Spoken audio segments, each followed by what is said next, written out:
17h-19h, on s'explique avec Claude Montané. Parler des enfants de la Creuse, c'est aussi parler de notre histoire et également celle de la France. Doit-on l'enseigner à l'école? Faut-il continuer à libérer la parole? Et pourquoi le sujet reste-t-il encore tabou dans certaines familles réunionnaises?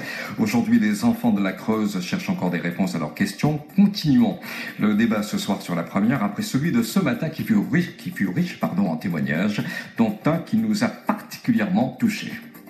17h-19h, on s'explique sur la première. Retour jusqu'à 19h sur l'histoire des enfants de la Creuse. Et avant d'entendre le témoignage de notre auditeur Hubert, merci d'accueillir nos invités. Jean-François Samlong, écrivain. Son dernier livre s'intitule Un soleil en exil. Et Jean-Philippe Jean-Marie, enfant de la Creuse. Bonsoir à tous les deux. Bonsoir. Bonsoir Claude, merci d'être là. Alors cela s'est passé ce matin. Dans l'émission, on en parle entre 8h et 9h. Et parmi les nombreuses réactions sur cette histoire des enfants de la Creuse, celle d'un monsieur Hubert. Écoutez. J'avais une maman qui était une femme battue, elle a laissé son enfant sur place, comme elle ne pouvait pas récupérer donc l'enfant, et elle est partie. Un beau jour, quand elle a su que son fils était maltraité par la deuxième maman, qui donnait du riz avec du sel et de l'eau, elle a voulu aller récupérer son enfant. À la suite de ça, l'enfant était sur les enfants de la Creuse qui devaient partir sur Saint-Lazare, et maman a tout fait pour pouvoir récupérer son enfant. Mais l'enfant, il est parti dans la Creuse. Et comme maman ne savait ni lire ni écrire, elle n'a pas su où se trouve l'enfant. Et moi, je suis un ancien sportif. Un beau jour, quelqu'un me dit, beaucoup d'années après, il me dit, au fait, tu t'appelles un tel, toi? J'ai dit, oui, c'est moi. Il me dit, t'as un frère qui est à l'hôpital des Fous de Saint-Paul. J'ai dit, un frère, comment il s'appelle? Il me dit, Roland. Je dis, ah bon? Je dis, maman, tu sais, ton premier fils, hein, mon frère, que j'ai presque pas connu, et il est à Saint-Paul. J'ai pris la voiture, je l'ai emmené, j'ai retrouvé mon frère, à l'hôpital des Fous de Saint-Paul. Maman a reconnu son enfant tout de suite, beaucoup d'années après. Et la date de là-bas, il a envoyé l'enfant ici directement à l'hôpital des Fous. Et ce garçon, a été devenu errant. Par la suite, ma maman est morte. Et il est mort en tant que clochard ici à La Réunion. Mais moi, j'étais en métropole. Le témoignage de notre auditeur Hubert, c'était ce matin. Roland, son frère, mort dans l'indifférence, presque parti dans la Creuse, revenu au pays et placé dans un hôpital psychiatrique, celui de Saint-Paul, et qui finit sa vie comme SDF. Jean-Philippe Jean-Marie, votre sentiment? C'est toujours la même chose. Hein. Nous avons été déracinés, forcés, et puis on comprend bien que après, il y en a qui sont encore maintenant dans les hôpitaux psychiatriques.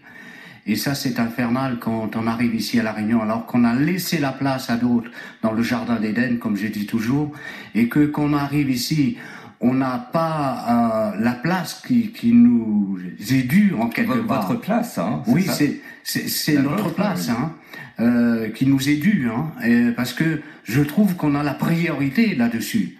Et on voit que encore maintenant, on a des personnes qui arrivent, ils sont obligés de partir parce que justement, il y a tous ces problèmes, hein, qu'ils soient avec de la famille, avec l'environnement, avec le décalage aussi, hein, de ce trou immense qu'il y a que les parents ne peuvent pas sauter et que l'enfant ne peut pas sauter adulte maintenant. Jean-François Samlong, que pensez-vous de ce témoignage de notre auditeur Hubert qui parlait de son frère Roland? Déjà, c'est très émouvant et bravo surtout à Réunion la Première Radio de lui donner la possibilité justement de s'exprimer. Peut-être que jusqu'à maintenant il n'avait pas eu la possibilité. Et là de le dire publiquement sur une chaîne comme Réunion la Première, c'est tout à fait extraordinaire. Puis c'est révoltant. On se rend compte en fait que on a voulu gérer la misère sociale, matérielle des enfants réunionnais en leur proposant une misère affective beaucoup plus grande encore, affective plus matérielle aussi dans l'Hexagone. Automatiquement, avec tous les problèmes que cela comporte, ça aboutit à une sorte de folie, c'est-à-dire de déconnexion par rapport au réel, par rapport à la réalité, dans un pays qui n'est pas le vôtre, avec tout cela comporte comme problématique de déracinement, et donc automatiquement misère sociale, misère affective, solitude, racisme, tous ces mots MAUX en fait amènent l'enfant à vouloir se détruire, s'auto-détruire. Et à partir de là, s'il n'arrive pas à s'autodétruire, eh bien, il sombre dans la folie. Il y a une semaine après l'apparition de mon livre, il y a une ex-mineure de la Creuse qui a pris contact avec moi. Et en métropole, elle a subi un traitement médical très fort, très lourd. Et elle ne s'en sortait pas de tentative de suicide en tentative de suicide. Et donc, elle est rentrée à La Réunion. Elle m'a dit que ça va beaucoup mieux, mais il n'empêche quand même le traitement médical, bien des années après. Le côté révoltant, c'est que la blessure demeure. Non seulement elle demeure, mais d'année en année, si je puis dire, elle s'aggrave, puisque ces ex-mineurs de la Creuse ne voient pas le bout du tunnel.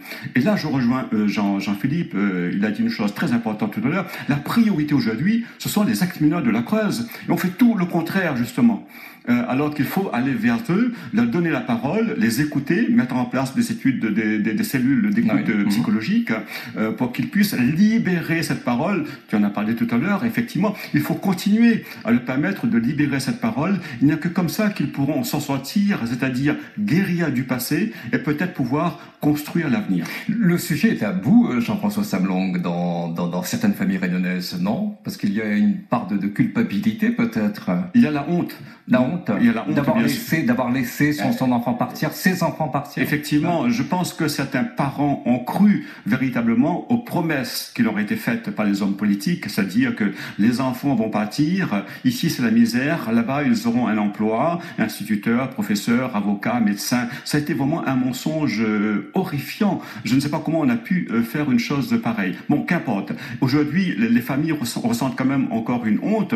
Et là, je rappelle les propos de Daniel Waro, qui a fait un cabaret à Guéret, il y a 3 semaines, un mois de cela, et il a dit, il faut guérir de la honte. Moi, ce que je dis, c'est que les ex-mineurs de la Creuse n'ont pas à avoir honte de leur histoire. On leur a imposé cette histoire, on leur a imposé cette souffrance. Et aujourd'hui encore, une part des hommes politiques refuse de les écouter. Et c'est là où c'est encore doublement révoltant, c'est-à-dire avec le recul, on n'arrive même pas à intégrer cette histoire dans l'histoire de la Réunion. L'écrivain Jean-François Samlong est avec nous, tout comme Jean-Philippe Jean-Marie, enfant de la Creuse. Et avant de partir au Standard, retrouver Linda de Saint-Paul. Vous n'êtes pas d'accord, Jean-Philippe Jean-Marie, il ne faut pas vous appeler comme un enfant, il ne faut pas dire enfant de la Creuse. Non, tout d'abord parce que je suis pas un enfant de la Creuse, je suis un Réunionnais. Et pourquoi vous le dites, pourquoi vous dites que vous n'êtes pas un enfant de la Creuse? Parce que on a mis une étiquette sur nous par rapport à la souffrance. Et si on dit que je suis un enfant de la Creuse, on va en souffrir encore. Hein. On va en voir encore cette image.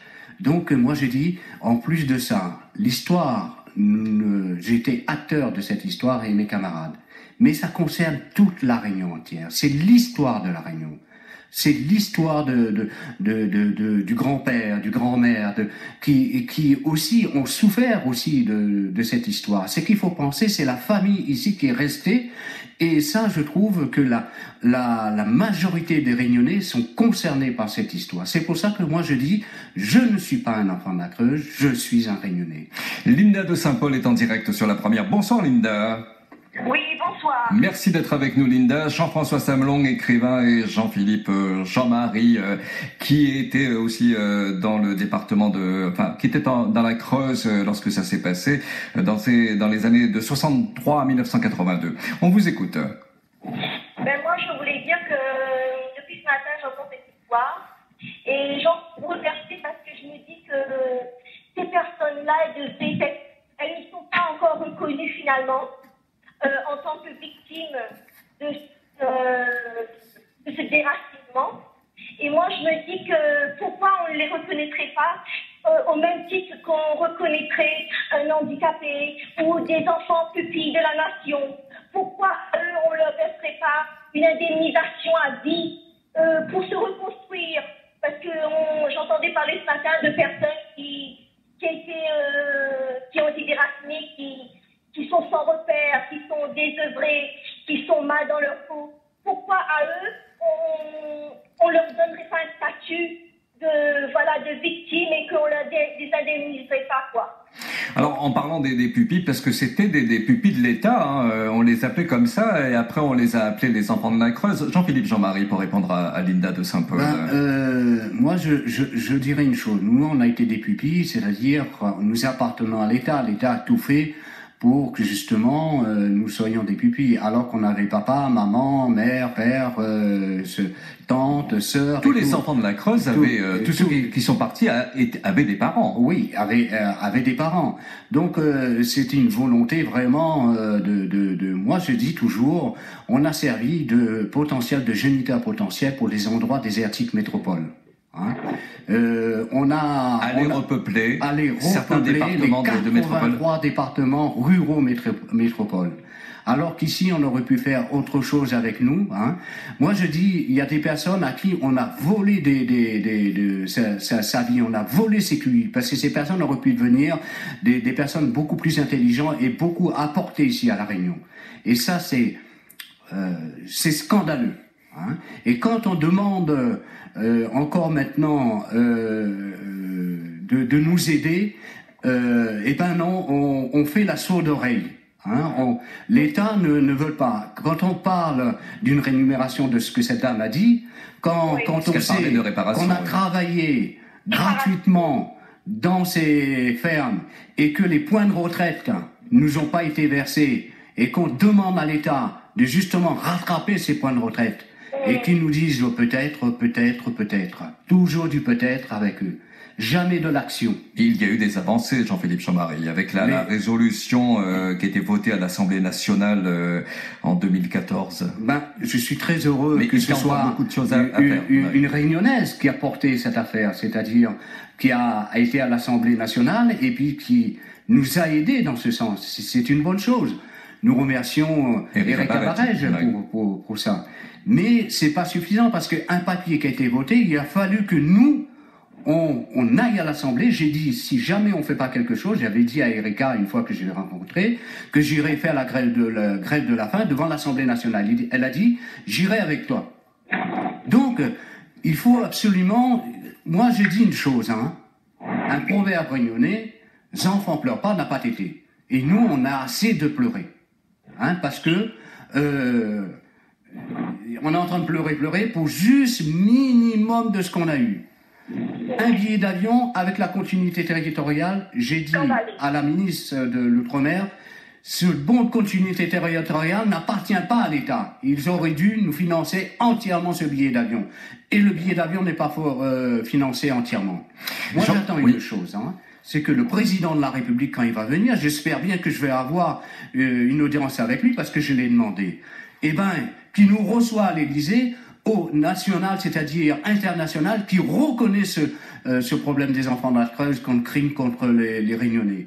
Je dis bien contre crime contre les Réunionnais, pas contre nous. Nous, on a subi. Mais c'est contre le Réunionnais qui est un crime que la France a fait. Jean-François Samelong, restez avec nous, Linda, s'il vous plaît. Oui, sur la réparation. Elle est importante, elle est même déterminante pour permettre aux ex-militaires de la Creuse de se reconstruire. Mais au-delà de cela, il faut bien qu'ils retrouvent leur dignité. Et quand je dis leur dignité, c'est pas uniquement pour les Réunionnais qui ont été envoyés dans les 80 départements métropolitains, mais la France aussi doit pouvoir retrouver sa propre dignité, car c'est l'État français qui a pris des décisions aussi iniques à l'égard de ces enfants-là. Par conséquent, il y a, si vous voulez, une prise de conscience à prendre des deux côtés pour que l'avenir s'éclaire. Or, aujourd'hui, quand je discute avec les ex-militaires de la Creuse, il y a encore beaucoup de haine à l'égard de la France. Et c'est normal. Et c'est normal parce que enfance volée, enfance maltraitée, enfance blessée, des blessures qui ne se guérissent pas comme ça, à vie, automatiquement, ça nourrit la haine. Mais de la haine envers la France ou de la haine envers les politiques de l'époque, Jean-François Samelong? Mais les politiques de l'époque, ceux qui étaient à La Réunion, ont appliqué une politique mise en place par l'État français. Et donc, à la limite, je dirais même, ils se sont empressés, si vous voulez, de mettre en place cette politique. Car il y avait un enjeu social, politique et même culturel. En fait, il fallait éviter l'explosion sociale à La Réunion, qui aurait conduit peut-être l'île vers l'autonomie, vers l'indépendance, puisqu'à cette époque, le Parti communiste réunionnais de Paul Vergès demandait l'autonomie, et par conséquent, il fallait faire partir ces forces vives pour repeupler, comme l'a dit Jean-Philippe, les zones rurales dépeuplées de la métropole. À la limite. Mais les conditions étaient effroyables, proches de celles de l'esclavage. On n'a pas indemnisé, pour répondre à Linda, on n'a pas indemnisé non plus En 1948, lors de l'abolition de l'esclavage, les 62 000 Réunionnais qui étaient dans l'esclavage pendant 2 siècles, de la même façon qu'on refuse aujourd'hui d'indemniser les ex-mineurs de la Creuse. Là où je ne comprends pas, on doit pouvoir tirer leçon du passé. Et c'est ce qu'on ne fait pas. Si on n'a pas pu indemniser les 62 000 Réunionnais issus de l'esclavage, d'accord, mais aujourd'hui quand même, nous sommes devenus des êtres intelligents, nos hommes politiques, ils réfléchissent, ils lisent, ils écoutent ce que disent Jean-Philippe et ses amis, les ex-mineurs de la Creuse. Pourquoi ne prennent-ils pas des décisions qui vont dans ce sens, dans le sens d'une réparation nécessaire, voire obligatoire? Linda, avant de vous laisser, l'histoire des enfants de la Creuse doit-elle figurer dans les programmes scolaires, selon vous? Bien sûr, au même titre que l'abolition de l'esclavage, qui n'est même pas au programme scolaire. Bien sûr. Il n'y a pas de débat là-dessus. C'est obligatoire, c'est notre histoire. L'abolition de l'esclavage, on en parle à l'école, Linda? On en parle depuis une dizaine d'années. Oui. Mais ça dépend, mais ce n'est pas obligatoire. Ça dépend en fait du prof d'histoire qui décide. Ça dépend encore du professeur d'histoire. Voilà, il décide d'en parler ou de ne pas en parler. Je peux comprendre, oui, quelque part, Linda, alors dans ces cas-là. Linda, vous restez avec nous jusqu'à la fin de l'émission, s'il vous plaît? Non, je vais vous malheureusement. Non, je disais en tant qu'auditrice, pas à l'antenne. Voilà. Bien sûr, il n'y a pas de problème. Merci à vous. Continuez de réagir au standard de la première sur l'histoire des enfants de la Creuse. Vous composez le 02 62 99 2000. Avec nous, l'écrivain Jean-François Samlong, venu aussi présenter son livre Un soleil en exil, et Jean-Philippe Jean-Marie, enfant de la Creuse. À tout de suite. 17h-19h, on s'explique sur la première.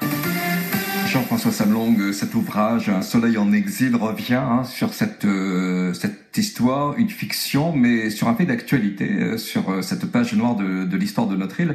Et pourquoi vous avez tenu d'ailleurs à en parler, à la raconter à travers Eva, puisque c'est la jeune femme de votre livre?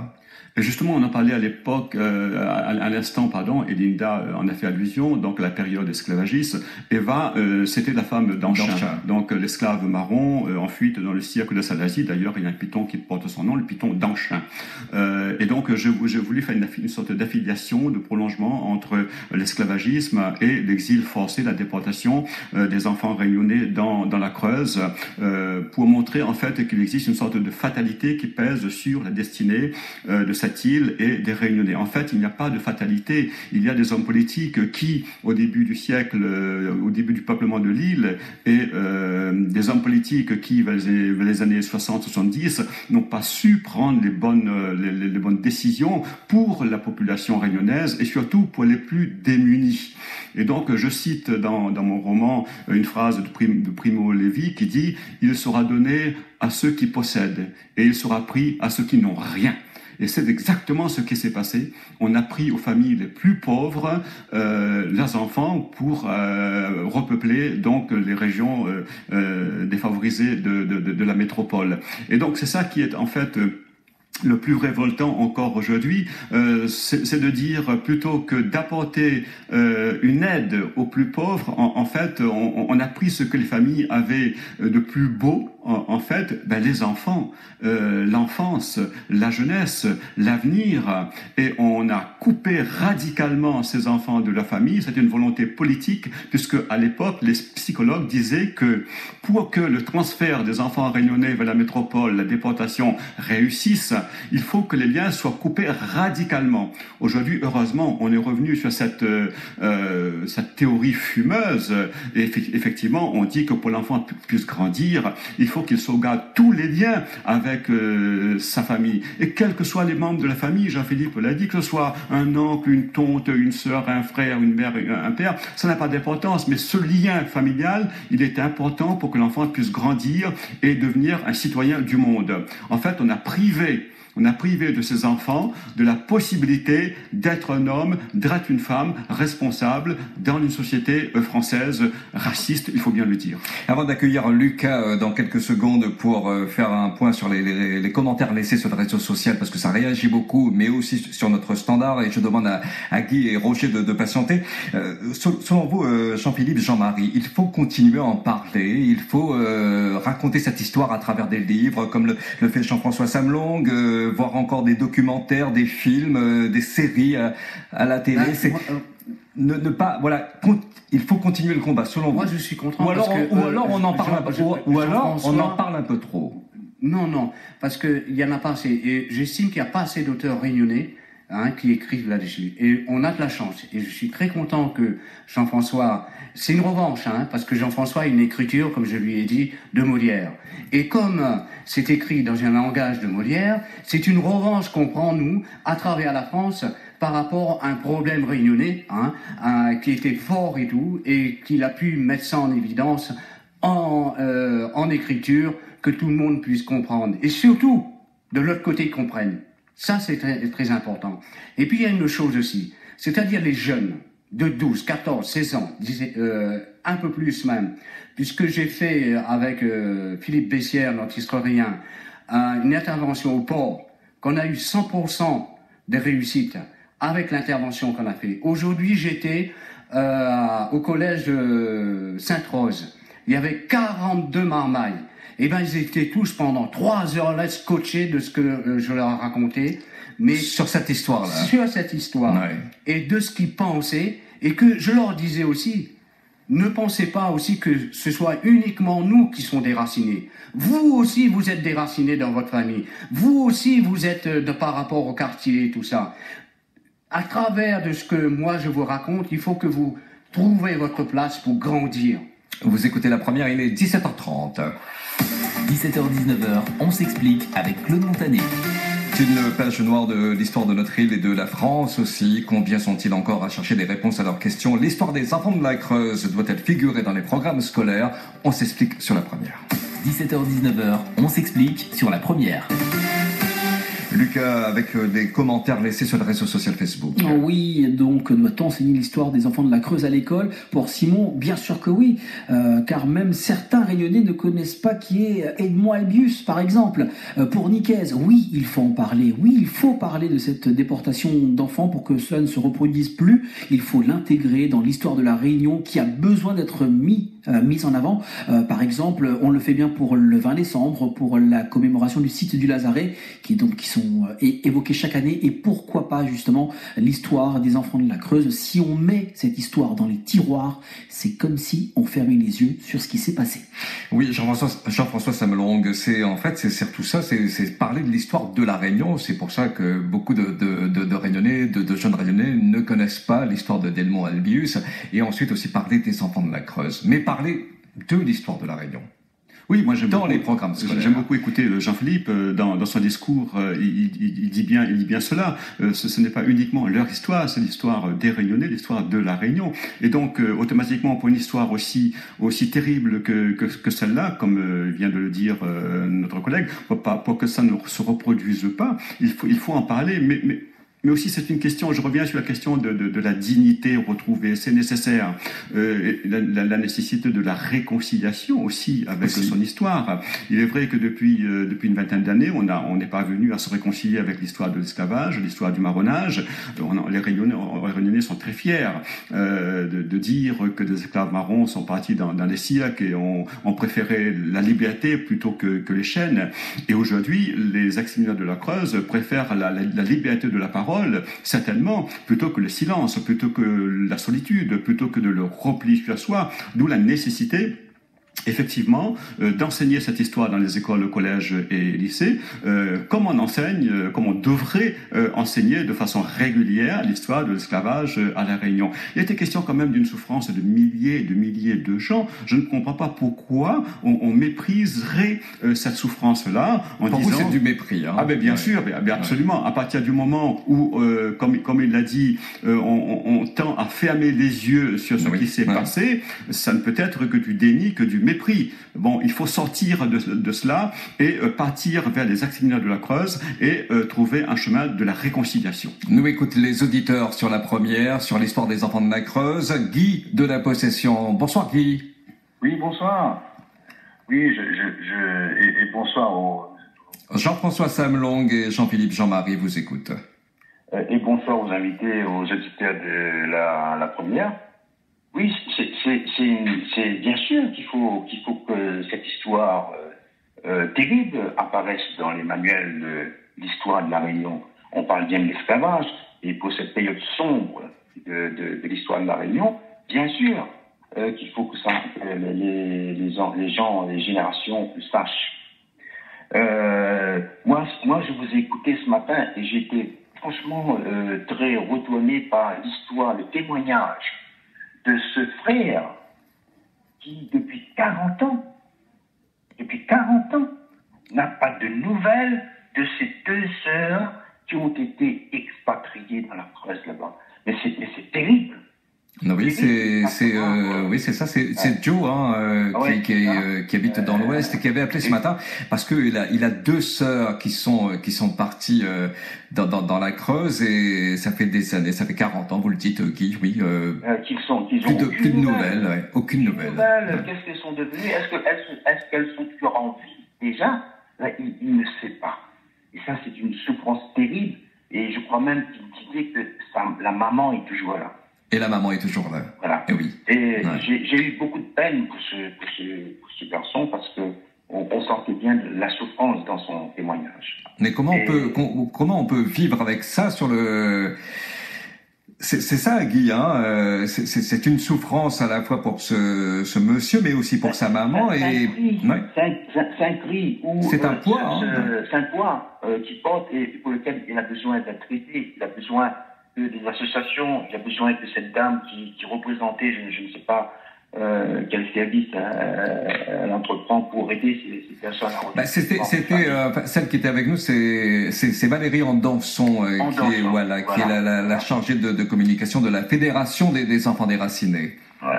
Mais tout c'est effectivement le bien qu'on pourrait apporter, c'est de l'aider dans ses recherches et l'orienter surtout l'orienter, parce que j'ai bien compris que pour se faire ouvrir les portes, c'est pas facile. On n'a pas accès facilement aux archives. On n'a pas. Mais je vous le dis, après l'émission, Joe a pris contact avec Valérie et on va suivre ce dossier de très près. Je sais aussi que notre journaliste Laura Philippon avait travaillé sur cette histoire-là. Donc on suit vraiment voilà. On fait le maximum pour que Joe puisse vraiment retrouver ses deux sœurs. Jean-Philippe, Jean-Marie, pour répondre à Guy de la Possession, qui est très touché par le témoignage d'un auditeur ce matin. Oui, c'est... Combien sont-ils, hein, comme ça, comme Joe, qui cherchent et qui ont des frères, des sœurs? Beaucoup de personnes qui m'appellent. La difficulté qu'il y a, c'est qu'il y en a beaucoup, et entre guillemets, ils savent pas, ils disent, je suis pas enfant de la Creuse, et je ne sais pas comment, quand on falsifie les documents, et que quelqu'un a été adopté, et qu'on lui a dit que ses parents sont morts, qu'il n'y a plus personne, comment il peut savoir qu'il est enfant réunionnais déraciné? Il ne peut pas le savoir. Donc il peut pas dire, à moins qu'il dise tiens, je suis de couleur et tout, peut-être que je vais contacter cette association, peut-être que je suis réunionnais, peut-être que je suis un enfant entre guillemets de la Creuse. Eh ben ça arrive. Il y a des personnes qui nous appellent et puis je leur dis, moi je les dirige vers le site gouvernemental pour savoir, parce que il y a sur le site pour savoir s'ils font partie des données. Qui a été fait sur le rapport de Vital. Il y a des données, ils peuvent écrire au ministère de l'Outre-mer et pouvoir voir s'ils font bien partie des enfants réunionnais. Alors je voulais rajouter quelque chose. Il y en a beaucoup plus que ça. C'est-à-dire que les enfants, les Bumidum Junior, dans le film de William Cali, il y a un journaliste qui pose la question à un petit maman disant « Tu vas aller en France, toi ?» Ah, il dit « Peut-être ». La maman, il dit pas peut-être, dit oui. Pourquoi il dit ça? Parce que l'État, pour s'enlever la responsabilité, ils avaient vu qu'il y avait un problème. Ils donnaient le billet d'avion aux parents, et c'est les parents qui mettaient l'enfant dans l'avion. Et ça, c'est les Bumidum Junior. Il y en a plus que 2500 marmailles, plus que nous encore. Alors vous voyez, on a voulu prélever et vider la Réunion de ses forces. Moi je vais donner 3 dates pour que les personnes prennent bien conscience des choses. Peuplement de la Réunion, 1663. Dépeuplement de la Réunion, 1963. Arrêt de ce peuplement, fin 2003. Vous avez ces dates-là, en 3, si on les rajoute 6, on dirait que le diable était avec nous. Et moi, je dis, le diable, c'était Michel Debré, là. Vous y allez fort, Jean-Philippe, Jean-Marie. Moi, je vais fort parce que on a souffert. Non, mais les pouvoirs politiques ont Guy de la Possession, une responsabilité là-dedans. Ils ont une terrible responsabilité. Et moi, je dis, il n'y a pas de honte à reconnaître ses erreurs. Le pape lui-même, au nom des catholiques, a demandé pardon pour des agissements qu'ils ont passés sous silence. Et l'État français a besoin de se réhabiliter. Nous avons eu la chance d'avoir une première ministre réunionnaise. Et je suis un peu déçu que sur ce volet-là, elle n'ait pas réussi à réhabiliter la France dans cette erreur. C'est dommage, parce que elle avait franchement... qui donc aurait pu mieux faire avancer ce dossier que ce ministre de l'Outre-mer qui était réunionnais?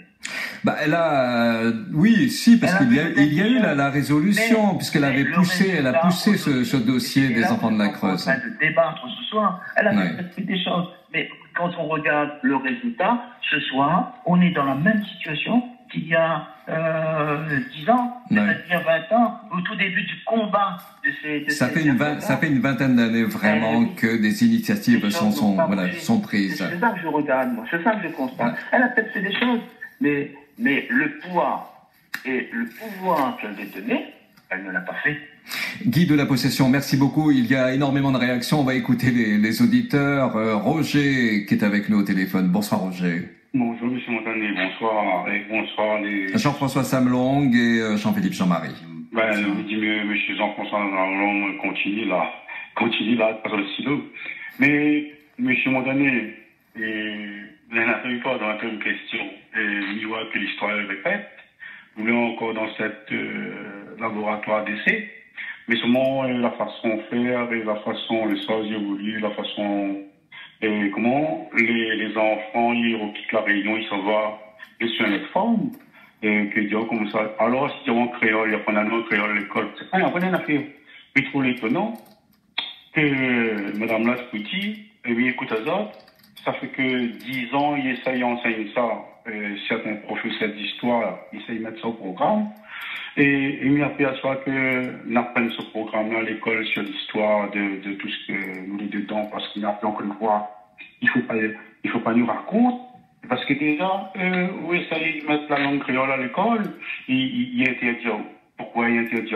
Parce que déjà, il faut apprendre l'histoire créole pour savoir où ça nous sort, comment elle a été créée, tout ça, etc. Et que aujourd'hui, il ne connaît pas le système comment il est, s'il me pose ma question, pour moi, il les a arrêtés. Et après, le préjudice moral. Il parle bien entendu, monsieur, dans le pays de Moussawel, dans l'avion, le pays de la région. Et enfin, le préjudice, c'est, pour moi, l'activité humaine, l'histoire humaine, il y a Stéphane, il m'appelle Yasté, on a un petit l'avion, peut dire, raconter un peu où sur la partie, aller voir, raconter les autres, aller là-bas, essayer de piquer, etc., essayer de faire. Mais si déjà, on va prendre par l'histoire des enfants, les jeunes enfants, à un certain âge, la répartie passe à nous, les ancêtres pour l'école. Si on ne raconte pas les enfants, il y a interdit de parler créole à l'école, mettre ça à l'école. Déjà, il faut, m'a dit où la différence, c'est que des fois, c'est comme ça, il faut mettre en français, après, il faut expliquer en créole que ça veut dire le français en créole. Mais s'il y a interdit au code créole, il ne veut pas qu'au code créole. La gazette, écoute pas mal, la mettre, ça y mettre, tout ce qui est Maloya, UNESCO, etc., patrimoine, etc., eh ben, j'écoute pas ça, parce que dans Maloya, il y a beaucoup de paraboles, t'es ici, t'es interdit. Mais maintenant, ils n'enseignent pas le créole à l'école. Ils mettent pas l'histoire de cette, tout ce qui se passait sur Malette. Et qu'ils continuent encore, ils ne veulent pas ça, qu'on connaît comment ça se passait. Et maintenant, je vous le dis, à continuer. Ils disent comme ça, ici, là, on travaille, écoute, ma maman, il a un diplôme, ici, un diplômé. Moi, des fois, on a ma maman, diplômé, diplômé. Mais il dit, mais là, sur les diplômés, on ne trouve pas de travail, mais comment il fait? Mais l'orientation, c'est une affaire, d'une affaire pour ici. Maintenant, tu dis, maman, il est en vacances, il ne faut pas. Oh, la Réunion. C'est la Réunion, il pas vivre par ici, Jacob. On n'a pas de perspective d'avenir ici, c'est ça. Il faut partir. Il faut partir. Oui. Roger, on va aller très vite parce qu'il y a encore Julius qui patiente au standard, mais on va faire réagir. On est encore, pour finir, on est encore dans cet énorme laboratoire d'analyse et que la partie autre façon intellectuelle, si on a l'effort pour dévier ou intellectuel. Roger, oui, on va écouter nos invités. Merci Roger, hein, merci beaucoup. Jean-François Sablon. Oui, mais on va en débattre, oui, on a compris, on a saisi, oui. Jean-François Sablon. Je voudrais dire une petite chose à Roger. Casse pas la tête, Roger, mais là, pas mon stylo, parce qu'on a encore bon peu à faire pour écrire. Hein. Voilà, sur l'histoire des enfants de la cause, mais aussi sur toute bonne violence, tout problème social n'y connaît à La Réunion. On en a encore pour écrire, et tant mieux pour bons écrivains que nous représentent ici. Oui. Nous voulons quand même intelligents. Et aujourd'hui, hein, toutes les créoles, le seul n'a fait une idée encore de notre mère, mais en fin de compte, ni regarde ça, comme un caractérier, il dirait bien, mais si il va prononcer le mot, parce que tellement. Roger Dépêchao, parce que nous avons merci. Merci les gaillards. Nous va revenir sur ce qu'il disait sur le laboratoire. Julius de Saint-Joseph. Bonsoir Julius. Bonsoir, vous allez bien? Léla, nous écoutons. Si vous savez, je suis un habitué. On dirait, ouais. Bon. Voilà. Alors j'appelle pour la coupe réunionnais qui a souffert dans les années 60-70. Moi, je sais que jusqu'à 80, hein. Pardon? Jusqu'aux années 80. Voilà, je sais que je suis parti en métropole en 1974 et j'ai fait 10 ans là-bas. Je sais que c'était dur même pour moi, parce que j'étais un petit moment idéaux, et donc c'était dur, et donc, ben voilà quoi. Donc, c'était très malheureux de ce qui est arrivé à ce peuple-là, le petit peuple de l'île de la Réunion. Par contre, vous avez un invité là qui au nom de monsieur Jean-François Sablon, qui m'a fait travailler, moi je dis honnêtement, qui m'a fait travailler jusqu'à aujourd'hui. Je souffre encore de tout l'accident que j'ai eu chez lui en 1987. Ça fait exactement 37 ans et j'ai jamais porté plainte et je voulais, jusqu'à maintenant, j'ai dépassé la soixantaine maintenant, et je souffre énormément de mon accident, et donc voilà. Ben, j'aimerais aussi vous avez mon numéro de téléphone qui s'affiche, qu'il me passe un petit coup de fil pour s'en excuser, et puis voilà, que je retrouve un petit peu j'étais jeune, je ne comprenais pas trop, ben voilà, j'étais un petit peu, comment dire, je savais pas trop, donc voilà. Très bien, vous laissez. On a votre numéro de téléphone, Julius. J'ai pas trop saisi, mais ça n'avait aucun lien avec les enfants de la Creuse. Laurent est avec nous de Saint-Leu. Bonsoir, Laurent. Bonsoir, Claude. Comment il est? Ça va, Laurent? Ouais, bonsoir, le bon invité. Oui, bon. Parle de mettre cette histoire d'enfants d'apprendre cette histoire-là à l'école. Oui, à l'école, oui. Et mais je pense que les primordiales est extrêmement important, mais chose que je pense qu'il n'y arrivera jamais. Il n'y arrivera jamais, pour la même raison que notre histoire tout entière n'est pas enseignée et ne sera jamais enseignée à l'école, parce que nous sommes tout simplement dans une colonie, n'en plaise à ceux qui ne croient pas, ceux qui ne veulent pas croire en tout cas, mais nous sommes tout simplement dans une colonie, mais pas dans un département français. Les déportations, là d'aujourd'hui, comme le auditeur précédent l'avait dit, n'a encore lieu aujourd'hui, c'est notre forme, mais la déportation de population aujourd'hui, sur les enfants de la Creuse, on ne parle pas de déportation, on parle de transplantation. Absolument. Ouais. C'est une autre forme, c'est une forme dramatique, mais là, je suis dans une autre forme aujourd'hui. Mais je pense que je ne connais pas comment faire, mais il faut que ça allait enseigner. Il faut que ça allait enseigner pour retirer les leçons de l'histoire, pour plus qu'un affaire comme ça y arrive. Et l'extrêmement important que Maman, il connaît que ça va se passer, il connaît comment elle va se passer, pourquoi elle va se passer, et comme il dit, les valables pour le reste de toute notre histoire, depuis le peuplement de la Réunion jusqu'à aujourd'hui, ça il faut que l'enseigner, l'important. Si ça n'est pas enseigné, il veut dire que moi a raison, nous sommes tout simplement des colonies, voilà, parce que il ne peut pas apprendre à nous l'histoire d'un pays qui a 11 000 km, comme si c'est notre histoire de nos ancêtres gaulois. Non, ce n'est pas vrai. Notre histoire, c'est notre histoire, on a une histoire à part entière. Nous avons une langue à part entière aussi. Si ça n'est pas enseigné, il veut dire que nous enseignons une bonne marmaille à l'histoire qui n'est pas à nous, donc tout simplement, Voilà, il n'y avait pas un département, c'était une colonie. Nous va revenir là-dessus, Laurent. Merci pour la réaction. De 1963 à 1982, ils étaient plus de 2000 à Sotte-la-Mer pour plusieurs départements de l'Hexagone et le plus gros du contingent était destiné pour la Creuse. Vous réagissez au standard 02 62 99 2000. 17h-19h, on s'explique sur la première. Avec Jean-François Samlong, écrivain, son dernier livre s'intitule Un soleil en exil, et puis également présent avec nous Jean-Philippe Jean-Marie, enfant de la Creuse. On reviendra sur le nom notamment, puisque c'est un personnage ici à La Réunion, on l'appelle Papa de Bray, et on verra tout à l'heure pourquoi le pourquoi de cette colère de Jean-Philippe Jean-Marie.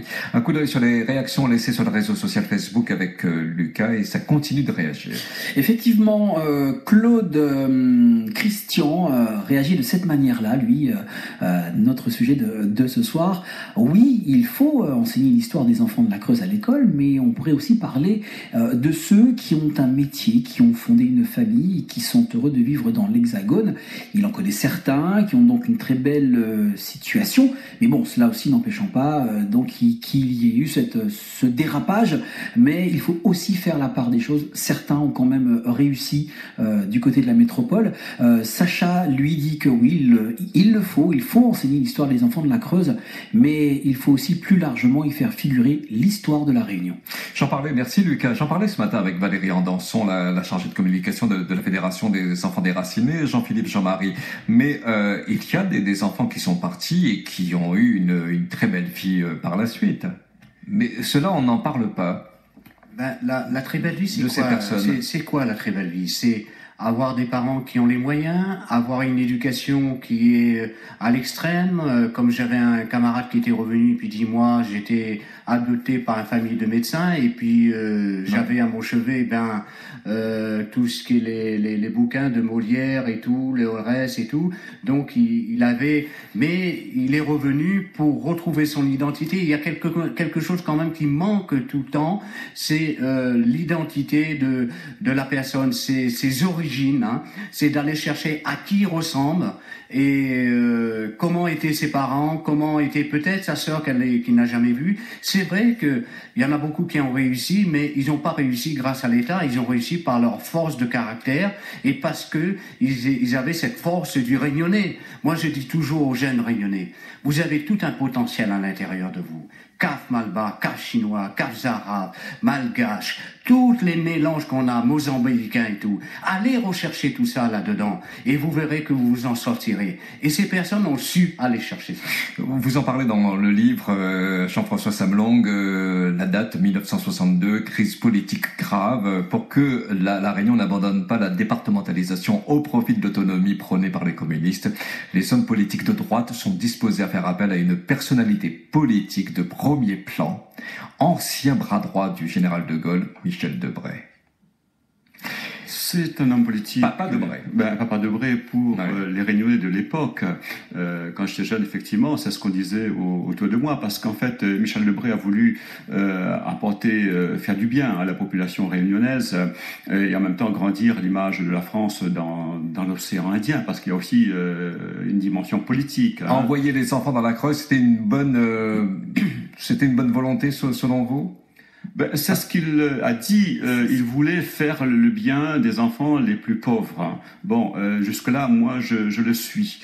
Donc, le transfert des enfants, la déportation a commencé en 1963. Mais dès 1968, 72, 75, on a tiré la sonnette d'alarme. Et des gens les plus haut placés, je parle pas des petits fonctionnaires, je parle du préfet de la Réunion, je parle du préfet de la Corrèze, je parle de monsieur O'Hare, qui était responsable du foyer de l'enfance à Guéret, je parle du professeur Denoy, qui était directeur de la santé à Saint-Clar, qui a envoyé à Michel Debré une lettre dans laquelle il lui dit « Je ne comprends pas tous ces enfants de la Réunion qui viennent de mon service social psychiatrique. » Nous y reviendrons. Jean-François Samlong, écrivain, juste après le journal, également présent avec nous. Jean-Philippe Jean-Marie. Continuez de réagir au standard de la première, 02 62 99 2000.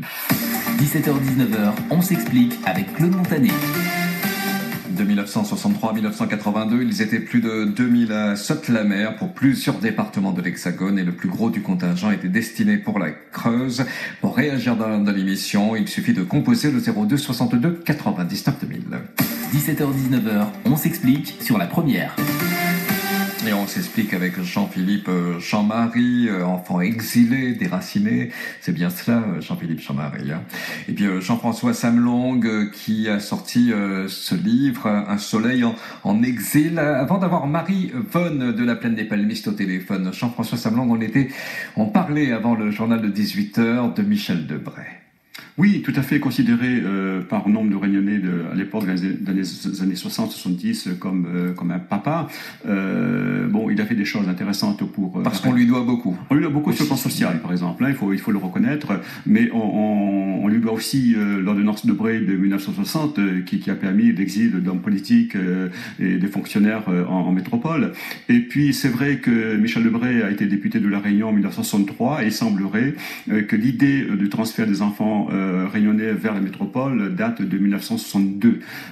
Il n'empêche qu'après, avec tout le poids qu'il représentait sur le plan politique, sur le plan national et local également, puisqu'il faut bien le dire, tous les hommes politiques réunionnais étaient quasiment à ses genoux, aux genoux de Michel Debré, donc tout prêt à appliquer ces lois, en fait, de façon aveugle.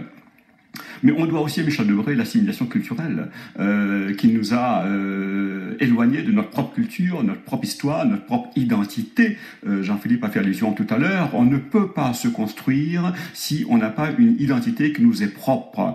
Et à partir de cette identité qui nous est propre, on s'ouvre sur le monde. Mais à partir d'un déracinement le plus total, par exemple les enfants réunionnais et exilés en métropole qui ont perdu leur dossier, donc incapables de retrouver leur famille, leurs parents, une trace de ce qu'ils ont été, comment vous voulez qu'ils puissent se reconstruire et retrouver une identité? Ce n'est pas possible. Et donc on a attiré l'attention de Michel Debré sur les méfaits des transferts des enfants réunionnais vers la métropole. Non seulement il n'a pas réagi positivement, mais il a permis la continuité de ces transferts dans les 83 départements de la métropole. Et là il faut dire aussi que la DAS ou les structures sociales n'ont pas joué leur jeu non plus, en faisant ressortir les problèmes rencontrés par ces jeunes réunionnais, les tentatives de suicide qui n'arrêtent pas, les suicides eux-mêmes, les enfants internés dans les hôpitaux psychiatriques. D'ailleurs, mon prochain roman, à Poitel... Vous allez continuer sur ces... Absolument. Sur les enfants de la Creuse. C'est une facette la plus méconnue de la souffrance des enfants de la Creuse, tous ceux qui ont été internés dans les hôpitaux psychiatriques et donc qui ont sombré dans la plus grande folie. Ils sont quand même assez nombreux. Et la question, c'est pas du nombre. La question, c'est la souffrance humaine, qui est aussi notre souffrance. Depuis une vingtaine d'années, Jean-Philippe Jean-Marie, j'en parlais ce matin déjà avec Valérie Randançon, la chargée de communication de la Fédération des enfants déracinés des départements et régions d'outre-mer. Il y a des initiatives qui sont prises pour dénoncer ces transplantations. Vous êtes bien d'accord de ces mineurs et demander réparation. On a parlé tout à l'heure de la résolution votée à l'Assemblée nationale. Il y a eu un certain nombre de choses. Le comité d'experts aussi qui avait remis son rapport en 2018. Donc ça bouge peut-être pas assez rapidement pour vous, pas suffisamment. Le souci qu'il y a, si on veut que ça bouge, il y a un souci, j'ai l'impression. Oui, il y a un souci parce qu'il faut que ce soit nous qui bougeons. Tout à l'heure, il y a une question qui a été posée. Qu'est-ce qui a été fait pour qu'on ait une résilience totale?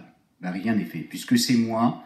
Quand les personnes arrivent, je les accueille et tout, je sers de psychologue pour eux, parce que j'ai la connaissance de ce qu'ils ont souffert et tout, et que moi j'ai on va dire, je me suis replanté ici à La Réunion, j'étais un petit bonsaï, maintenant je deviens un arbre entier, puisque j'ai repris toutes mes sources et tout à La Réunion, et donc je peux les guider à ce niveau-là. Mais si on veut qu'on s'en sorte, qu'on a une bonne résilience, il faut que ce soit mis en place une cellule d'écoute et une cellule psychologique, et ce qui n'est pas fait. On n'a pas tenu compte, dans le rapport aussi de Philippe Vital, on n'a pas tenu compte de ce... C'est pour ça que je suis pas tout à fait d'accord avec ce rapport. Alors, je vais rappeler quand même, c'est l'étude de la transplantation de mineurs de La Réunion en France hexagonale de 1962 à 1984.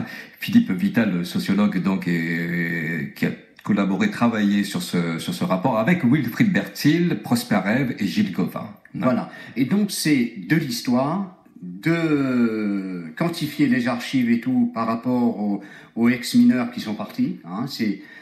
On va dire, c'est quelque chose qui, pour savoir combien il a eu et tout, il a suffi de faire des recherches. C'est sûr qu'ils ont fait un travail de fourmi. Ça, je les félicite par rapport à son travail. Mais ce que je regrette, c'est à l'intérieur de ce travail, on n'a pas tenu compte encore, comme au début qu'on nous a transplanté ailleurs, la souffrance, et qu'on a encore maintenant, et qu'on est, je dis, la déportation, hein, par rapport à ce mot qu'on nous a interdit. C'est transplantation. Pour les personnes qui ont été dans les chambres à gaz, je suis tout à fait d'accord. Ils ont arrivé, hop, on les a gazés, ils sont morts. Ceux qui souffrent, c'est ceux qui sont les familles. Mais nous, on nous a gazés avec cette histoire, on est toujours vivants. Donc, quelle est la différence? Quelqu'un qui souffre encore dans sa tête, qui est complètement gazé maintenant et qui a conscience de cette histoire. Et que les autres sont morts, ils sont plus là. Donc, j'estime, moi, que l'État, hein, le gouvernement, tous, ils ne font pas assez pour nous donner cette résilience, et non seulement nous, mais la famille aussi entièrement. Jean-François Samlong, écrivain, Jean-Philippe, Jean-Marie, enfant déraciné, sont avec nous jusqu'à 19h. Marie-Vonne de la Plaine des Palmistes en direct sur la première. Bonsoir Marie-Vonne. Bonsoir. Allez-y Marie-Vonne. Ok, bonsoir tout le monde. Merci d'être avec nous, allez-y. Ok, moi, nous faisons des constats, hein. Nous tous les plus ou moins d'accord sur les constats. Pour moi, ça va, et le monsieur qui vient de parler, donc qui est directement concerné, il y a besoin de résultats. C'est-à-dire comment on trouve ce résultat. Pour moi, il y a deux manières de trouver le résultat. D'un point, un élu qui bouge, on est bien d'accord. Nous vous écoutons, Marie, oui. Il n'y a pas d'élu qui est concerné par la déportation, hein. Déportation de nos frères. Donc, quand un élu que nous l'a mis en place, il peut pas faire. Moi, mon responsable, c'est pas la France, mais il n'est pas avec la France, mais il est avec mon famille. Mon famille, ici, c'est la Réunion. Donc, il faudrait que nos familles de nos frères déportés, c'est là nous accompagnons Azot. Et comment accompagner Azot? Je ne crois pas qu'il faut pas. Il faut faire les constats de manière intellectuelle parce qu'il faut sortir de l'émotion, bien sûr. Mais après, accompagner de façon organique. Moi, mon ami Yunchan dit de façon organique, moi, parce qu'elle est plus précise que moi, m'a dit moi, m'accompagne avec l'âme. Mon frère a été déporté. Donc, à chaque fois, la situation de la déportation de la Creuse, pour moi, c'est un révélateur d'autres choses que nous voyons dans des mêmes domaines. Pour moi, c'est une atteinte à l'identité, à l'histoire de la Réunion. Pour moi, je trouve que la famille réunionnaise, nous les familles réunionnaises, à chaque fois que l'atteinte à un Réunionnais, que ce soit sur sa culture, que ce soit Madame Girardin, elle ne comprend pas quand nous cause, et que dans ce cas, prend un traducteur, d'accord? Quand on est ministre de l'Outre-mer, on ne comprend pas, prend un traducteur. Donc à chaque fois, on a une atteinte à notre histoire, à nous tous, il doit être là. Donc pour moi, il faudrait, à mon avis, avec les constats, et nous va continuer les constats, et nous va parler de façon intellectuelle, c'est bien, hein, ne dis pas les pas bons, hein. Vous, n'en trop de constats dans cette histoire, Marie-Vonne. Moi, je dis depuis, monsieur là, il pense qu'il ne veut plus être dans les constats. Les constats sont là. Il nous va continuer à faire des constats parce qu'on nous va découvrir encore des choses. Les constats, il faut les faire. Mais il faut accompagner notre famille qui a été déportée. Demain, quand on est déporté, il y aimerait qui accompagne à moi. Alors, comment accompagner?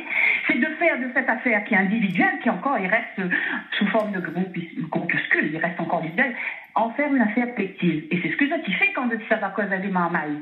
Mais il faudrait le faire de façon massive. Il donne une solution, on ne dit pas que c'est la seule solution. Nous avons fait émission 1 chez RFO, à faire les constats. Il faudrait maintenant, pour moi, aller vers les retrouvailles familiales. Parce que si nous voulons guérir ces gens-là, moi, si je veux être guéri dans une affaire comme ça, je retrouve mon maman, je retrouve mon papa. Et si je retrouve mon papa, je veux toute ma famille aide à moi. Parce que c'est difficile. La difficulté, elle est là. C'est de les faire retrouver pour que je soient résilients. Et bien là, c'est un pays, il faut le derrière. Et comment on fait? Par exemple, dans l'émission 1, il donne une solution, on m'a donné une solution après ce qui me concerne. Solution 1, elle a fait une émission, elle a fait des constats intellectuels, on va dire plus ça. Allons faire émission 2 où ça nous œuvre aux retrouvailles. C'est-à-dire nous tout qui s'arrodé, où sa famille a tel, où ça il est, et comment. Et il ne connaît pas comment faire ça. Mais il faut que ça soit collectif. Émission 2 peut être des retrouvailles. On a une émission, on a d'autres émissions, enfin, Midi de la, oui, mais aux États-Unis, c'est la même chose. Hein, me dire, copier-coller, quand c'est bon, il faut copier-coller. Hein. Donc, allons sur les retrouvailles, hein. C'est ça, Marie-Vonne. Voilà. Monsieur là, par exemple, il dit la télé ou la radio. Il comprend, oui. Allons faire une émission de retrouvailles. Oui, d'accord, oui. Utiliser les médias pour sorte d'avis de recherche un peu, c'est ça. Ça même. Ouais. Et moi, quand le monde va voir Marie-Vonne Fini, la trouve son moment depuis 20 ans, il y a pas qu'on trouver là.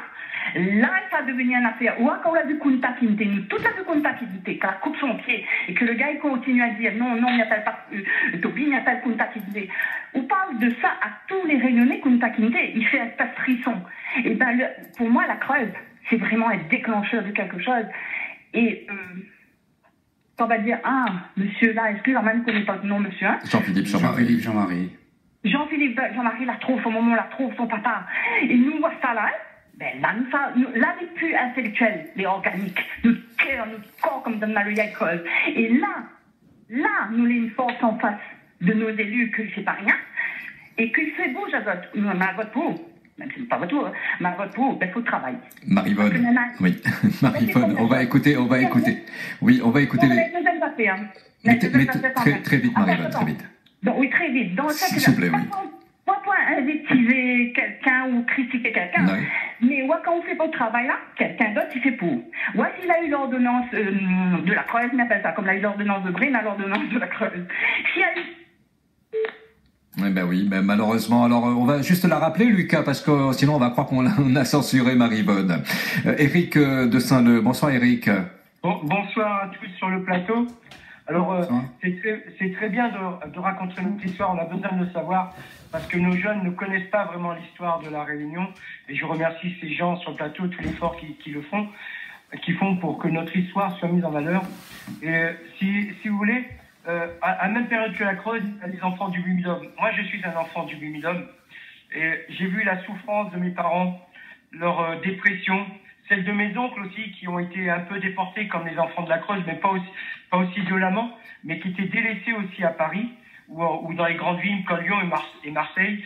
Et moi, je me souviens, je vois toujours mon père aller chercher à Lyon mon oncle qui est arrivé par le Bumidum et qui était devenu clochard à Lyon. Et toute cette souffrance, toute la souffrance que mon père a portée, parce que quand il a quitté la Réunion avec l'ordonnance de Bray, on lui avait dit « Oh, dans 3 ans, vous serez là », mais il a mis 30 ans pour venir. Et 30 ans, la Réunion a changé. Il a toujours vécu dans l'espoir de revenir à la Réunion, retrouver sa famille, retrouver son copain, son enfance. Ma mère aussi, d'ailleurs. Et ils ont essayé de voir les hommes politiques. Les hommes politiques n'ont rien fait. Donc, là aujourd'hui, je vis toujours cette souffrance. Et je crois que j'arrêterai mon combat le jour où les enfants, que ce soit le Bumidum, du CNAM ou des enfants de la Creuse, ou aujourd'hui qu'on appelle le CNAM, avant c'était l'ANT, qu'on arrête d'envoyer nos enfants en métropole pour soi-disant d'y travailler, prendre de l'expérience, c'est bien, mais avec une possibilité de retour.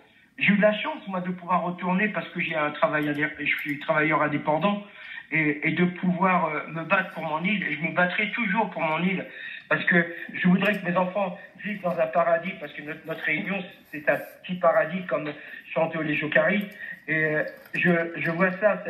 Les Réunionnais, entre eux, quand ils se retrouvent à Paris, sont contents, avec l'espoir de pouvoir revenir. Et la souffrance qu'ont les enfants de la Creuse, c'est la même souffrance que les enfants du Bumidum, c'est les enfants qui sont déportés. Et ça, je n'arrêterai pas de me battre pour ça. Je me battrai pour mon père et ma mère, mon père est décédé en métropole parce qu'il aurait voulu mourir à La Réunion, ça n'a pas été son choix, et ma mère ne reviendra pas ici sur sa terre pour être enterrée. Et ça, c'est une souffrance que je porte en moi, et je me battrai pour tous les Réunionnais et moi-même d'abord. Merci Eric pour ce témoignage. Jean-François Samlang, une réaction, parce que là il fait référence, on parlait des enfants de la Creuse, mais là il arrive sur l'autre épisode aussi, le Bumidum. Bien sûr, sous Michel Debré également. Sous Michel Debré, je pense que Marie-Vonne, Eric, ils ont raison. Ça a été une blessure, donc les transferts, et pour les enfants de la Creuse, c'était des enfants, même des nourrissons. Bimidum, c'était quand même des adultes, je pense. Et effectivement, retrouve mon maman, retrouve mon papa, retrouve mon pays, retrouve mon identité, et dire qui s'amilait aujourd'hui, ben ça sont des questions fondamentales pour tout individu, quel qu'il soit, pas seulement pour des Réunionnais, pour tout homme, pour toute femme, quel que soit le pays dans lequel on vit. Je crois que ça, c'est fondamental. Et ce que dit Eric, en fait, c'est que notre société réunionnaise est toujours en souffrance aujourd'hui. Jean-Philippe l'a dit tout à l'heure quand il était à la rencontre des collégiens à Sainte-Rose, et il leur a dit, vous aussi vous êtes déracinés. Ce qu'on oublie, c'est qu'aujourd'hui on a 120 000 Réunionnais qui sont illettrés, analphabètes, et quand ils vont arriver sur le marché de l'emploi dans 10 ans, qu'est-ce qu'on va leur offrir comme avenir, comme possibilité d'être heureux, de se construire? Ce n'est pas possible. Et quand Marie-Vonne dit que l'élu ne bouge pas, c'est normal. C'est tout à fait normal. L'homme politique protège l'homme politique. De tout temps, ça a été comme ça. Par conséquent, là où Marie-Vonne a raison et Eric également, il faut qu'on soit beaucoup plus solidaire avec les ex-mineurs de la Creuse et qu'on se tienne les coudes et qu'on soit beaucoup plus nombreux et que ce soit eux qui portent la parole des ex-mineurs de la Creuse. C'est eux qui ont la parole la plus vraie, la plus juste, la parole qui porte la souffrance qu'ils ont connue pendant des années, 30 ans, 40 ans. Je ne suis pas contre, bien sûr, le discours des sociologues, des historiens, ni même des écrivains, mais je crois que mon roman, je n'aurais pas pu l'écrire si je n'avais pas été à la rencontre des ex-mineurs de la Creuse. Donc il faut bien revenir à eux. Je reviens à ce qu'a dit tout à l'heure Jean-Philippe. Ce sont eux la priorité sociale, politique, culturelle aujourd'hui. Donc qu'ils aient la parole et qu'ils disent ce qu'ils ont à dire. On va écouter Lucas avec les commentaires laissés sur le réseau social Facebook. Alors, on peut dire que oui, les réactions sont nombreuses, elles vont dans le même sens, hein, Claude. Oui, il faut enseigner l'histoire des enfants de la Creuse à l'école. L'enthousiaste dit ceci, lui, il est intervenu pour une formation mémoire auprès des seniors, et ce qu'il a constaté, c'est que oui, cette histoire est encore durement et fortement gravée en eux, et il est nécessaire de déconditionner l'histoire pour la pacifier sans, attention, la dédramatiser ni surdramatiser ce drame. Pour Christophe, bah oui, sans hésiter, il faut apprendre cette histoire et aussi la géographie de la Réunion, parce qu'il constate aussi que beaucoup de jeunes enfants connaissent l'altitude du Mont Blanc, mais pas celle du Piton des Neiges. Il ne généralise pas, mais voilà, c'est un constat qu'il fait, et il termine avec cette phrase de Sudel Fuma: un peuple sans histoire n'est pas un peuple. Oui, Sudel Fuma, notre regretté Sudel Fuma, historien qui a beaucoup travaillé sur ce dossier des enfants de la Creuse. Jean-Philippe, Jean-Marie, est-ce que vous avez trouvé toutes les réponses à vos questions depuis votre départ? Vous êtes parti en quelle année? Moi, je suis parti le 10 octobre 66. En 1966. Vous êtes resté pendant combien de temps? 30 ans. 30 ans. Est-ce qu'aujourd'hui, oui, est-ce que vous avez toutes les réponses aux questions posées depuis votre départ en 66? C'est-à-dire que les questions, la réponse, on l'a, hein, mais c'est le faire appliquer. Hein, ces réponses qu'on a, qui sont évidentes, hein, c'est comme si on a découvert un crime et qu'on avait une enquête et qu'on sait qui c'est le coupable. Et le coupable, eh ben, il est parti. Et puis, il y a toujours cette reconnaissance qu'on n'a pas. Moi, je suis pas satisfait encore de tout. Je serais satisfait. Tout à l'heure, cette dame disait, il faudrait qu'on soit solidaire. Moi, je ne travaille pas uniquement sur les enfants réunionnais déracinés. Hein, je travaille sur la solidarité de réunionnaise en ce moment. Hein, je fais partie d'un mouvement où c'est que là il y avait ce problème d'Ayotte là. Hein, je vais faire une petite parenthèse. Et donc on est en train de faire une audit de façon à ce que peut-être c'est le Réunionnais qui va prendre un supermarché et faire que des produits réunionnais à l'intérieur. Voilà. Moi je travaille pour justement que le Réunionnais soit solidaire. Si je fais un travail dans les collèges et puis dans les lycées professionnels, c'est pour justement le mettre en valeur pour qu'ils soient solidaires entre eux. Parce que, contrairement là maintenant à la Martinique, maintenant, qui était mondialement connue pour la banane et puis la canne à sucre, eh ben, qu'est-ce qu'ils ont fait? Ils sont en train de délaisser ça pour le cacao. hein, parce qu'avant, on avait du cacao à La Réunion, on est en train encore, moi j'ai dit, La Réunion est un vivier, hein, de subventionnistes, hein, qui fait pour transformer l'argent avec tout ça, alors qu'on devrait s'orienter, et non pas tous les 4 ans planter cette canne-là, s'orienter pour quelque chose de plus noble avec tout qu'il y avait à La Réunion.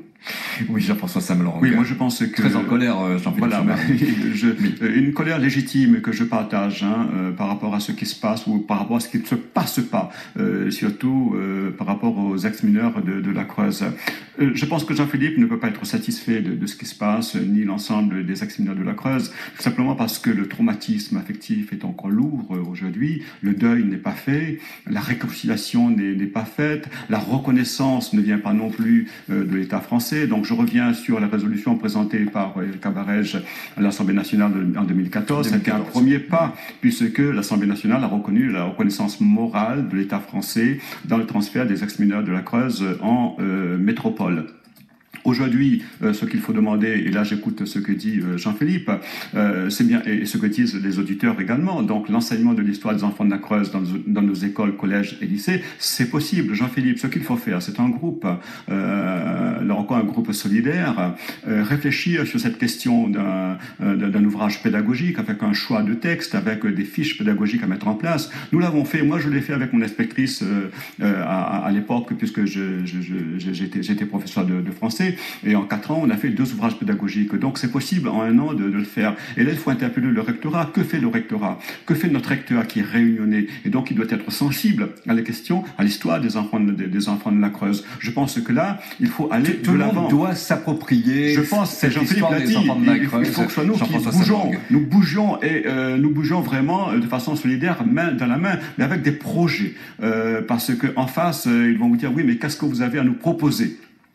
Donc réfléchir en amont sur la question de l'enseignement de l'histoire des enfants de la Creuse dans nos écoles, collèges et lycées, et comme l'a dit Roger, moi je suis d'accord avec lui, il faut mettre ça en créole, il faut mettre ça en français, que tout le monde puisse lire, et l'identité réunionnaise passe aussi par notre langue créole. Aussi en français, que l'on traduit en français si on ne comprend pas les 2 langues, ce serait à mon avis une belle reconnaissance par rapport à cette souffrance qu'ont vécu les enfants de la Creuse en métropole. Il y a eu une émission ce matin avec Valérie Andanson, hein, la chargée de communication de la Fédération des enfants déracinés des départements et régions d'outre-mer. Voici quelques extraits de l'émission des auditeurs qui s'exprimaient sur l'histoire des enfants de la Creuse. 60 ans après, tout le monde y en fout. Tout le monde y en fout. C'est quoi d'être réunionnais? Des fois, ils posent moi la question. C'est quoi? Moi, on a un demi-frère. Sa maman, c'est une enfant de la Creuse. Aujourd'hui, elle est décédée. Elle a suicidé à elle. Elle n'a jamais revenu. Et donc...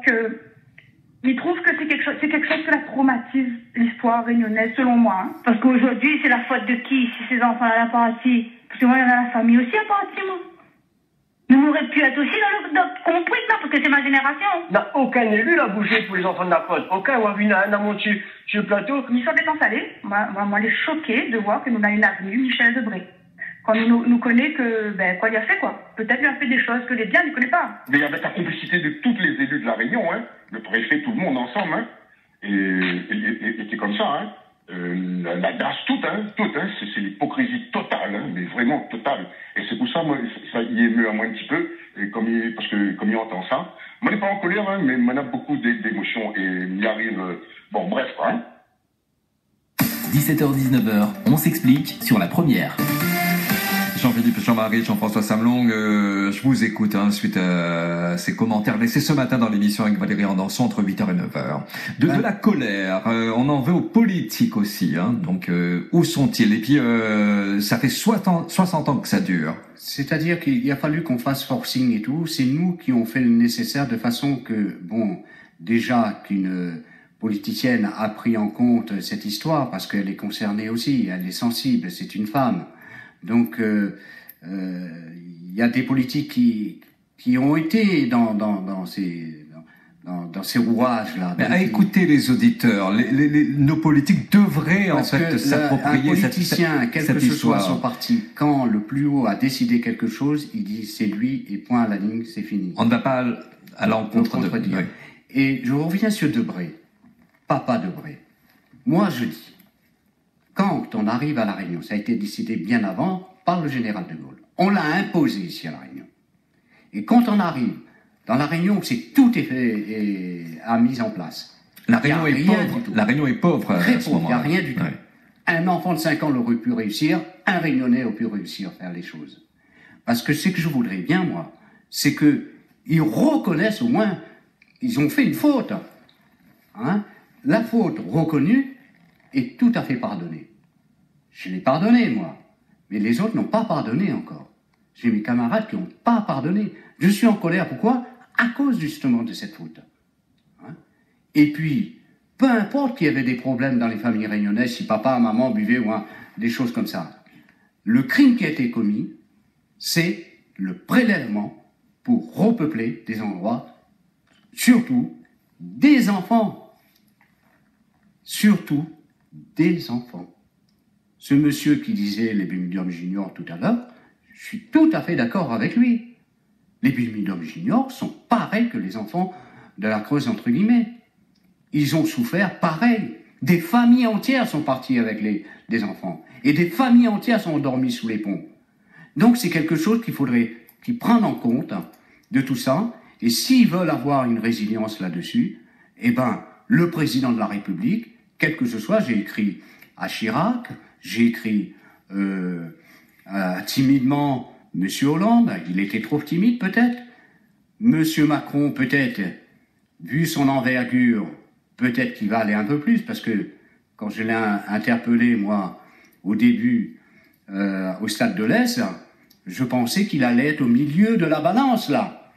Justement, si on est au milieu de la balance de l'aiguille, on doit pouvoir faire la part des choses, et je voudrais qu'il fasse cette part des choses, parce que c'est sa politique de départ. Et là, je vois qu'il part d'un côté, il part de l'autre, et nous, on reste là. On n'a rien. Et on est obligé d'aller crier, écrire des lettres au ministère de l'Outre-mer pour faire avancer les choses, sinon rien n'avance. C'est ma colère. Jean-François Samlong, on aurait pu faire partie de ces enfants de la Creuse. Racontez-nous, s'il vous plaît. Oui, c'est ce qui a déclenché chez moi le désir d'écrire ce roman. Donc, je raconte cette anecdote. C'était lors d'un dîner au Tampon chez mes deux sœurs, dont ma sœur aînée. Et en plein dîner, elle m'a regardé comme ça, me disant « Mais toi aussi, tu aurais pu être un enfant de la Creuse. » Ça m'a choqué. Ça doit choquer sur le coup. Oui. Ça m'a choqué parce que moi, j'avais pensé, j'avais réussi ma vie professionnelle, sentimentale et autres. Et puis, on me sort ça.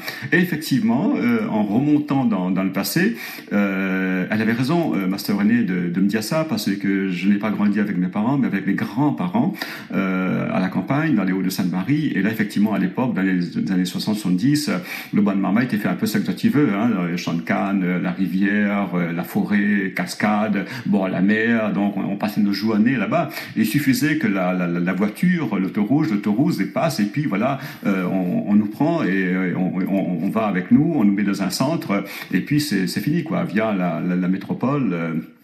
Et donc le drame. Donc ce qui m'a incité à écrire cette histoire, et puis aussi on avait commencé à en parler à l'époque. Jean-Jacques Martial avait. C'est celui qui a tout déclenché. Voilà, qui a tout déclenché. Donc avec le procès intenté à l'État français, il a gagné son procès. Il a gagné pas mal de choses. Bon, il avait réclamé 1 million, c'est ça? 2 milliards, je pense que 1 milliard d'euros. Un milliard d'euros. Mais c'était juste, voilà, pour marquer le coup, d'après ce que j'ai compris, parce que je l'avais rencontré aussi, Jean-Jacques Martial. Voilà, je crois. C'était vraiment pour frapper très fort. Oui, voilà, symbolique. Je pense que de ce côté-là, il a joué un rôle important pour une meilleure connaissance de la souffrance des enfants de la Creuse. Et aujourd'hui, Jean-Philippe, il parle il y a de la colère, il y a de la rancune, il y a de la haine. Moi, ce qu'on voudrait en fait, c'est qu'il y ait aujourd'hui beaucoup d'amour autour des ex-mineurs de la Creuse.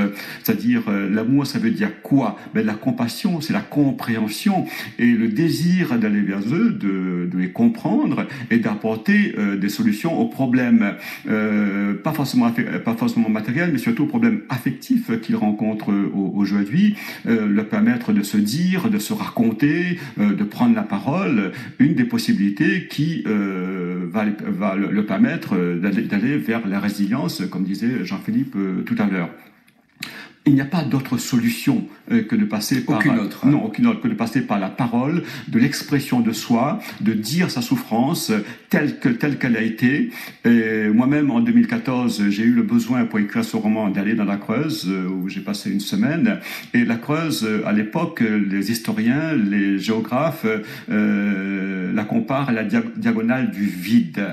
Et en 2014, pourquoi ça? Parce que justement, Jean-Philippe, parce qu'il n'y a la zone dépeuplée, il n'y a que quelques fermes à des kilomètres et des kilomètres à la ronde. Donc, quand le petit mamaï réunionnais, il arrive dans la Creuse, il est dans une ferme, eh bien, il est tout seul sur des kilomètres et des kilomètres en face d'un paysan qui ne comprend pas parce qu'il y a la barrière de la langue. Le petit mamaï, il parle que le créole, il maîtrise pas le français. Moi, à 18 ans, je ne parlais que le créole. Pour vous dire, donc, à 10-12 ans, quand on débarque dans la Creuse, comment s'exprimer, comment se faire comprendre par l'autre qui ne veut pas non plus vous comprendre parce qu'il vous prend de haut. Le petit nègre, c'est le terme qu'on emploie, le petit nègre qui arrive de je ne sais pas d'où d'ailleurs. Le paysan ne sait même pas où se trouve la Réunion.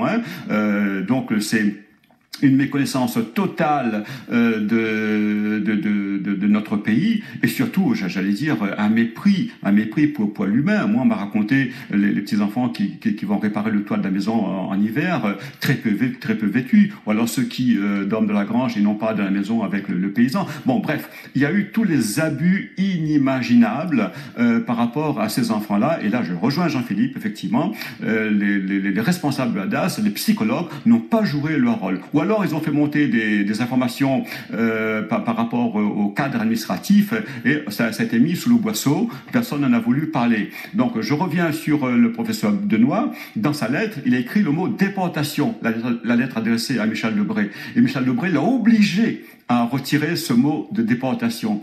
Et quand M. O'Hare, donc responsable du foyer d'enfance de Guéret, a demandé à Michel Debré d'affréter un avion militaire pour rapatrier ses enfants en souffrance vers la Réunion, eh bien qu'est-ce qu'il a fait? On l'a mis à pied, il a perdu son emploi tout de suite. Donc c'était une volonté totale de mettre sous le silence toute la souffrance des enfants de la Creuse. Vous passez tout ça en revue dans ce livre, Un soleil en exil de Jean-François Samlong. L'histoire d'Eva avec ses deux frères, c'est ça? Tout à fait. Donc, vous revenez sur ces moments difficiles. Vous parlez de ces personnes que vous avez citées à l'instant, donc Monsieur O'Hare, Denoy, etc. Tout ça, vous en parlez dans ce livre. Voilà. Donc c'est une fiction, mais une fiction qui se nourrit de l'histoire. Mais après, quand on veut faire de la littérature, il faut que la fiction s'éloigne de l'histoire, parce que je ne suis pas un historien, je suis un écrivain. Et donc j'essaie de rendre une certaine réalité avec les mots que je possède, avec ma propre émotion, avec aussi ma propre énergie et mon désir aussi de permettre à ceux qui ne connaissent pas cette histoire de mieux la connaître. Il n'y a pas que ce roman, il y a d'autres livres. Il y a le livre de Jean-Philippe qu'il faut lire, qui est tout à fait extraordinaire et qui montre bien qu'on n'est pas dans l'exagération. Ces souffrances dont on parle, ça a été vraiment terrible pour ces enfants-là. Il y a des témoignages là-dessus. Et je pense qu'on ne peut plus aujourd'hui ignorer donc ces milliers d'enfants qui ont souffert par la faute des hommes politiques, qui, un auditeur l'a dit tout à l'heure, qui n'ont pas su prendre leurs responsabilités, ou alors qui ont fait du suivisme, c'est-à-dire appliquer à la Réunion des lois décidées par des hommes politiques de la métropole.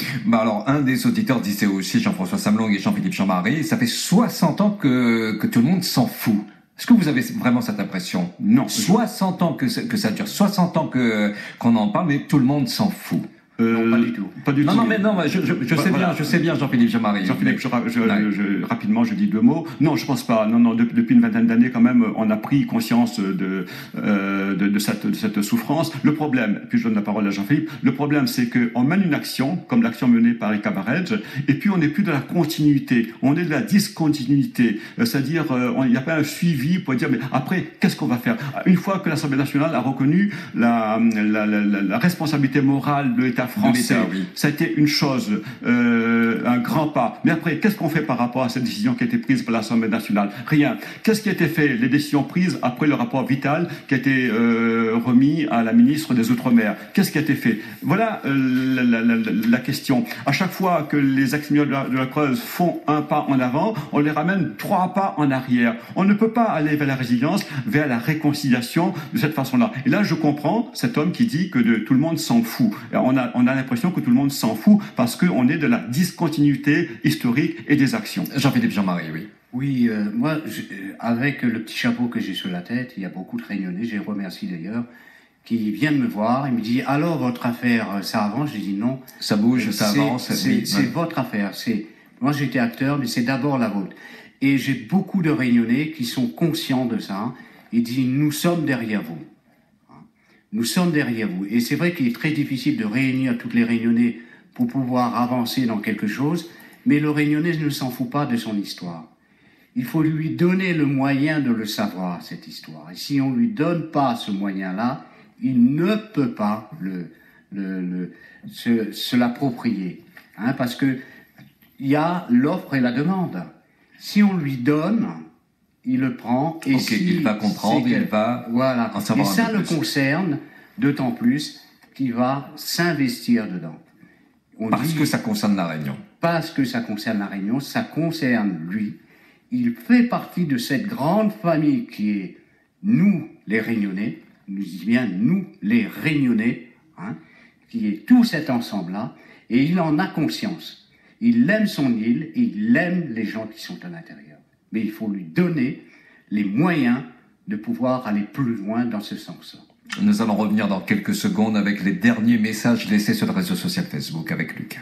17h-19h, on s'explique sur la première. Alors Lucas, ces derniers messages sur les enfants de la Creuse. Alors nous avons Sunil qui nous dit bien sûr que oui, qu'il faut enseigner l'histoire des enfants de la Creuse aux Réunionnais et que cela le ramène un peu aussi à l'histoire des Chagossiens en fait, et il trouve donc ces histoires très très très très dures. Pour Guy, ce n'est pas l'histoire qu'il faut enseigner qui compte, mais c'est de mettre en place une éducation qui éveille chacun à être responsable de ses actions. C'est ce qu'il écrit sur notre page Facebook. Oui, Jean-François Samlong, une réaction sur ce message. Oui, l'histoire des Chagossiens.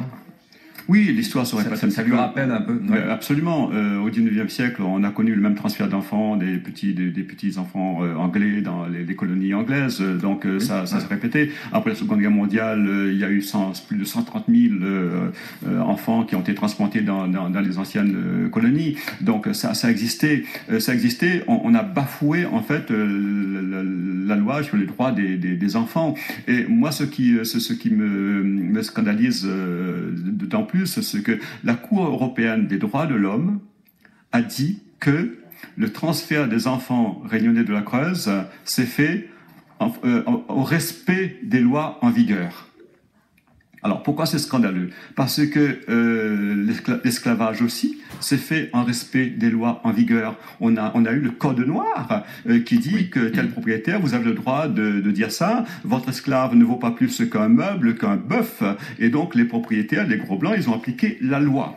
Sous le régime de Vichy en France, durant la Seconde Guerre mondiale, on a exporté les Juifs, on a déporté les Juifs, toujours en fonction des lois en vigueur. Il n'empêche qu'aujourd'hui, la déportation des Juifs, c'est un crime contre l'humanité, l'esclavage, c'est un crime contre l'humanité, et le transfert des enfants réunionnais vers la métropole, c'est aussi un crime contre l'enfance blessée.